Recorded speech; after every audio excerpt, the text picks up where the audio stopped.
Everybody's obsessed with spin rates, exit velo, and mocap data, but are those numbers actually making you a better player, or are they getting you closer to surgery? This is for high school and college baseball players, and no, I'm not anti-tech, but I do at least want to warn you about it. Younger athletes are chasing velocity, but they're doing it on top of improper movement patterns, which is only adding more stress to the arm. So when we're only concerned about velocity and not pitchability, you might light up a radar gun, but number one, your arm health is compromised. And number two, if you can't throw strikes, it does not matter. You might get a spot at a school, but you're not gonna play and you're gonna end up transferring and go, that was a waste of my time. Younger athletes that are particularly concerned with velo, like you have a reason for it, because there's a certain threshold to be able to play at the Division I level is you need to possess a certain amount of velocity. For you to get drafted in the first 4 rounds of the draft, those guys typically sit 94 plus. Guys taken in rounds 10 through 5 are typically closer to 91 to 93. So there is an element to success that velo is just an inherent thing that you need. But how you obtain that velo is equally as important, not only for the longevity of maintaining that velocity, not just saying, hey, I hit a PR, but I can't actually do that consistently, but also for the health of your body as you move throughout the rest of your career. Because I know every single one of you watching this has either yourself or seen a teammate go through this, where they're in the weight room, they gain weight, they feel stronger, more explosive than they ever have before, but their velo has actually dipped because of it. And the reason for that is they aren't moving as efficiently as they need to. So when you add mass to this, or we're just velo chasing from trying to increase our weight room numbers or increase the rotational speed that we're moving at, is we have to ask ourselves, is your body truly set up for that change? Because if it isn't, then you're only gonna add more compensations to the bad patterns that you already have, which is just gonna put more stress on your arm, leading to the injury that you're trying to avoid. But when you become so hyper-focused on just velocity and what those numbers are saying, you forget about all of the other things that go into it. Like, is this pitch actually effective? Can I repeat this, or is this just a one-off type thing? Range of motion screenings are something that a lot of athletes go through, whether they're at college or just working with a physical therapist. But the thing about range of motion test is we aren't accounting for where your body is already set to naturally. So for example, a lot of pitchers struggle with internal rotation on their throwing shoulder, but most of them already have their shoulder internally rotated from an alignment standpoint. So if the body's preset into that position, of course it's gonna have a harder time creating that range of motion because it has less space.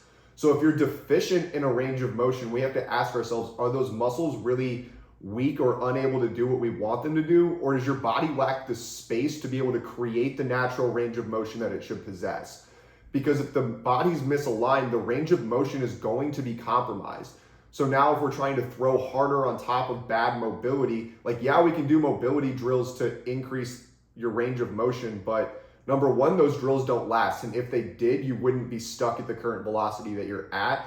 And number two, those drills don't change the reason for why your body is struggling to get through that range of motion in the first place. It's more just, hey, let's work through a range, but not change the reason for why that range is constricted in the first place. Next, I want to talk about spin rates and why chasing spin is not the most effective thing for you to be doing right now.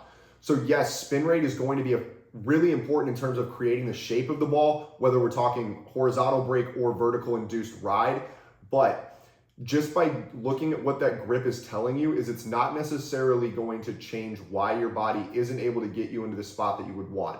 So for example, let's say that you're struggling to pronate on your changeup. Just by trying to change the grip of the changeup, you may get a little bit more pronation out of that. But the reason that we aren't able to get to the inner half of that baseball is more likely from the inability for you to get fully extended at release.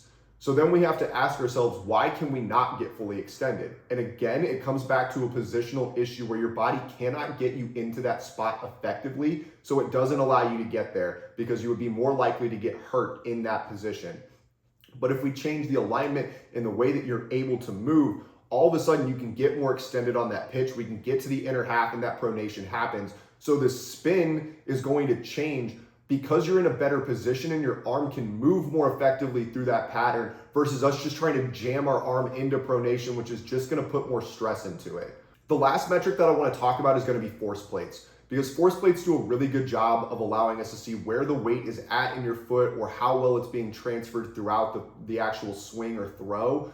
But force plates don't necessarily account for, is this going to work on the field? Because yeah, I can tell you to load into your heel more and all of a sudden your back hip has now accepted more force, but that creates a compensation pattern. So generally speaking, your chest is going to pitch more forward. So now that I'm in more spine flexion and I have to get into my T-spine extension as I throw, is my body going to be able to be set up for that? What's the compensation that occurs off of that? Is there now more stress being placed on my arm because I'm trying to increase the force plate data? If that is happening, you aren't doing a beneficial thing for yourself. You're actually making the problem worse. Instead of just trying to force a position or force a cue, you need to change the reason for why your body can't get into that position in the first place. And that's where you're going to see the real change that allows you to have that single leg stability, to drive that force up the chain, to actually see the velo change. So my question to you is, if your body can't move effectively into and out of positions, why would the metric numbers change? They wouldn't, and you'd be crazy to think that they would. You're doing the same thing over and over and over and expecting a different result. That is the definition of insanity, in the way that you are going to just stagnate the career growth that you have. For you to truly take that next step forward from a development standpoint in the way that your body moves, the way that your pitches move, the velocity that you possess, the range of motion that you possess, the strength that you possess, is you have to change how your body sequences movements. And that doesn't just come from a cue. That comes from changing how your body is able to recruit muscles to move you into and out of positions.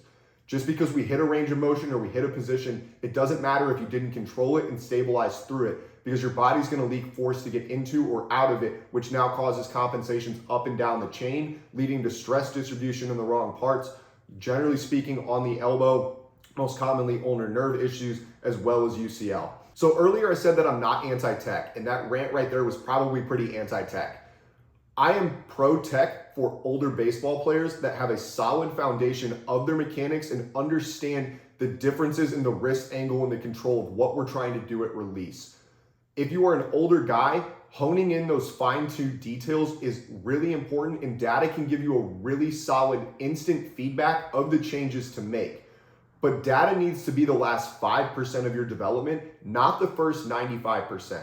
Because if you can't move effectively, if you don't understand how to pitch or how to move, it doesn't matter what that data tells you, because it's going to be inconsistent. You aren't going to be able to repeat it, and it's not going to translate to the game in the way that you would want. One of the best examples I have for this is one of the athletes that we work with the Seattle Mariners, Logan Evans. So Logan is a very unique pitcher who can throw a ball with 20 inches of induced vertical ride, 20 inches of vertical break, and 20 inches both horizontal left and right. When he came to me, he was dealing with low back pain and inconsistent velo all the way down to 92 when he had been up to 97 before that. All we did was we worked on realigning his body, and I never once talked about mechanics with him. 4 weeks later, the low back pain was gone. His velo had gone from 93 all the way up to 99. Now, if you watch Logan throw in game, he is not going to be sitting 99, because that's not what his body can do for a long-term standpoint and be effective while doing it.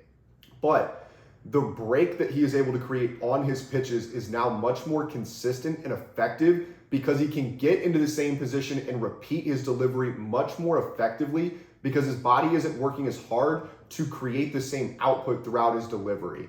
So because of that, he can now go longer into games, he can maintain that velo, and the shapes on his pitches are sharper because of it. So if you're tired of chasing numbers that never move, it's time to look at the thing that metrics can't tell you, which is simply enough, the alignment of your body. Book your call through the link in the description, and let's create real change within your body so you can get the results that you're working your ass off for.